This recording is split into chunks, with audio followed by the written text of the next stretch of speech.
Media reporters పై జరిగిన దాడిని నేను తీవ్రంగా ఖండిస్తున్నాను.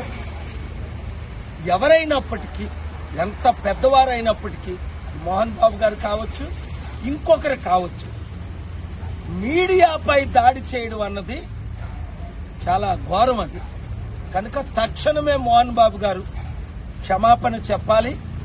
అలాగే ఈ చాలా దాడులు ఎక్కువైపోతున్నాయి మీడియా మీద.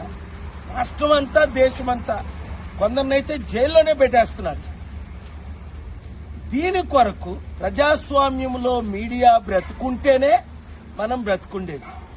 దయచేసి ఎవరు ఎమ్మెల్యేలు గాని, ఎంపీలు గాని, సర్పంచ్లు గాని ఎవరు కూడా మీడియా రిపోర్ట్స్ మీద ఈ రోజు నుంచి దాడి చేయకండి. God bless you. Media reporters పై జరిగిన దాడిని నేను తీవ్రంగా ఖండిస్తున్నాను.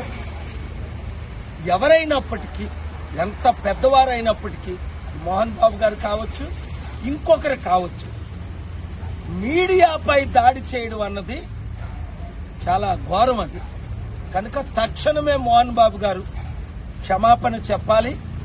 అలాగే ఈ చాలా దాడులు ఎక్కువైపోతున్నాయి మీడియా మీద. రాష్ట్రం అంతా, దేశమంతా, కొందరినైతే జైల్లోనే పెట్టేస్తున్నారు. దీని కొరకు ప్రజాస్వామ్యంలో మీడియా బ్రతుకుంటేనే మనం బ్రతుకుండేది.